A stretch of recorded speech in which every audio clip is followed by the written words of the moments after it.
try and one take this again.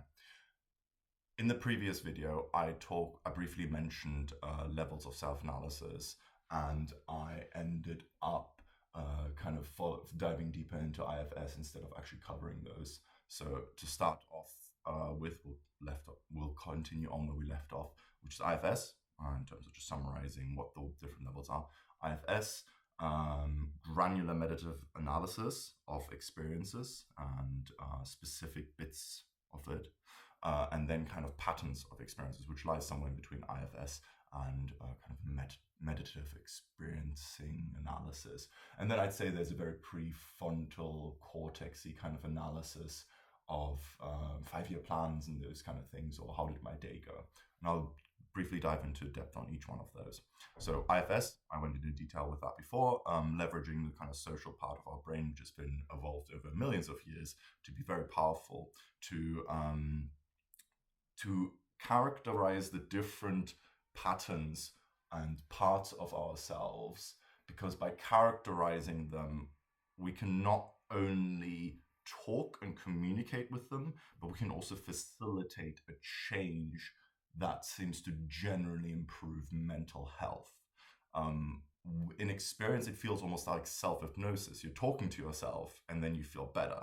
And that makes no goddamn sense. But it seems to work for a lot of people. So something about leveraging that social part of the brain. Moving on to meditative analysis. Again, I don't know everything, and there's probably many different ways of looking at this. And many of these sections could probably be split into a billion more. But I find that in meditation, oftentimes we are looking at very detailed bits of experience. Seeing where does the thought, emotion, or sensation arise from, and where does it go, right? How does it form out of this chaos ocean into coherent thought, which a cat or a bat or a whale likely couldn't have, probably verbalized even, and then how does that then convert away again into nothingness? And observing how that affects ourselves and how these structures are built up, these very kind of low-level buildups of abstraction and thought, and how they then cause suffering, and that kind of understanding and way of looking at the moment-by-moment experience. At the end of the day, the experience on the mat is practice, by definition, for the real world in which it is then applicable.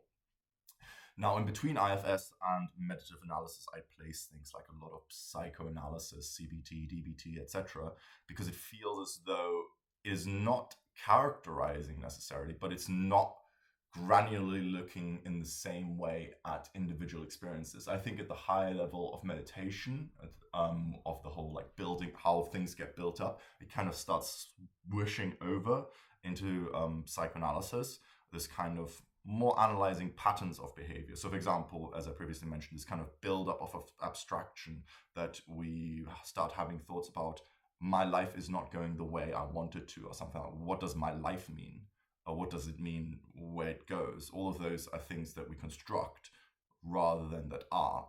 And that is similar to the kind of pattern of self-loathing or judgment or these kind of things. Again, those two kind of meet and overlap a bit.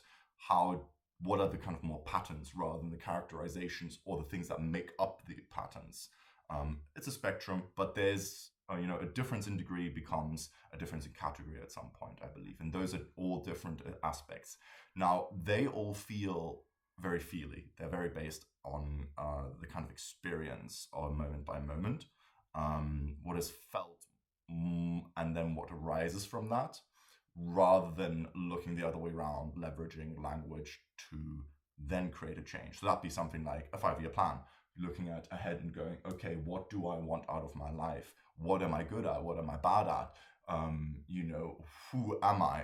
Those kind of questions. What do I value in life? What about my current life do I not value? Creating a very concrete and thought out point A, where we're at right now, understanding what that consists of, orientating ourselves, and then identifying a point B that we're trying to get to, analyzing the difference between those two and how we get from there to there.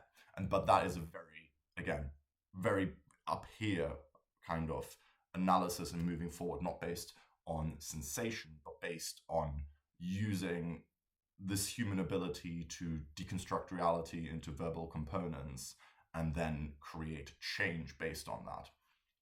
Now, I believe that can also be done on a small scale, day to day. So at the end of one day, for example, one can go, how could I have done that day differently if I was perfect?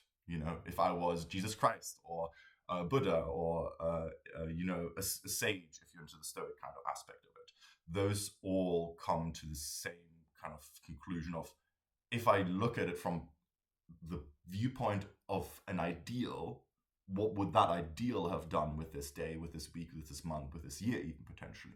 Again, another form of very prefrontal analysis using words and shoulds even, which are very dangerous, especially when you apply them to sensation space. But I think that those kind of very verbalized and intellectual ways of analyzing have their downfalls, because if we only rely on them, then we get stuck in these abstractions that we're working to deconstruct in meditation and CBTs and to some degree even in IFS, right? But they can be useful. You can't build a building, a table, a poster without words per se.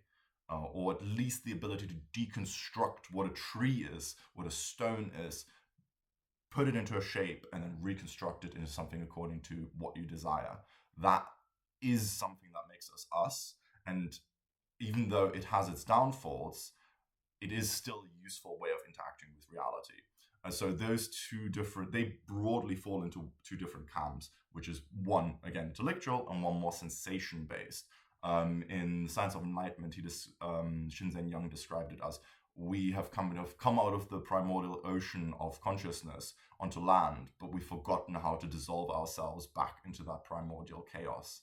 And that is exactly it. We construct thought structures, but we are very bad at deconstructing thought structures. So by doing both of those, I believe we can find balance, and we can also identify direction and create vectors in reality while also deconstructing shoulds.